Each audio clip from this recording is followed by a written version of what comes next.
Virginia is set to be a battleground state in the upcoming presidential election. Governor Glenn Youngkin is preparing for challenges to the Commonwealth's election system by issuing a new executive order that calls on local officials to triple-check results, along with several other election integrity measures. I caught up with the governor this week.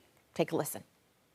Your Attorney General, Jason Miyares, said during the 2020 election there was no widespread voter fraud in Virginia. That continues to be the case. What has changed that makes you think or feel that this additional layer of security is necessary? So I am not suggesting that there's widespread voter fraud, but I also firmly believe that continuous improvement is a critical part of being a good governor. And our election process needs to continually be improved upon. What we recognize is that Virginia, as the crucible of democracy for this nation, should also set the standard for security around our elections. And that's what we set out to do. We want to make sure that our voter rolls are clean and trustworthy. And of course, what we found by using some of these new data processes and appropriately scrubbing our voter lists every day is that we found 80,000 folks that had passed away that were still in the voter rolls last year. And of course, since our administration started, we found over 6,000 non-citizens that were on the voter rolls that shouldn't have been on the voter rolls. And so this is a continuous improvement process. I'm very proud of the work that we've done. Executive Order 35 codifies the daily process that we use. Congress just acknowledged that Virginia has one of, if not the best, clean voter roll processes.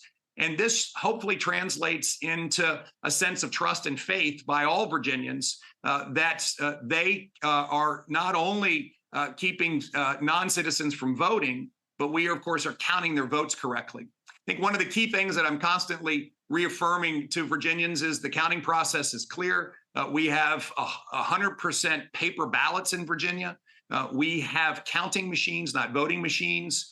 They are not connected to the internet. We do not drop mail ballots. The drop boxes themselves are monitored 24/7 in secure locations. And most importantly, our chain of custody for ballots is not only well understood and trained, but acknowledged and certified back to me. All of this, I hope, will, first of all, demonstrate that continuous improvement is warranted and necessary. And on top of that, when Virginians go to vote this fall, they can trust the process. You mentioned the 6,000 non-citizens who have been removed from the voter list. You say in your executive order, 6,000, I think 303 non-citizens. Any sense of what type of non-citizen we're talking about there? Are those people who are not American citizens, Virginian citizens, people who have died?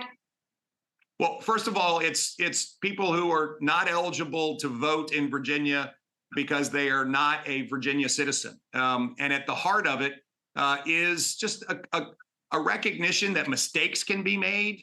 And yes, maybe there's some folks who, from a nefarious perspective, were trying to register to vote.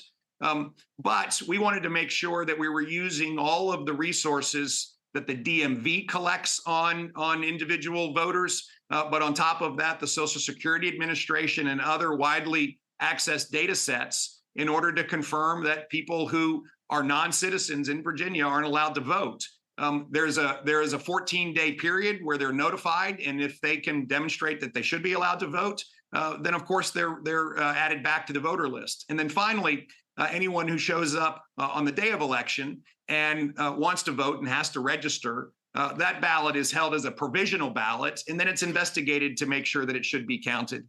This is fair and transparent, and I think once again it really works to ensure Virginians that the process is supporting what they all expect, which is citizens should be voting and they should have their votes counted accurately.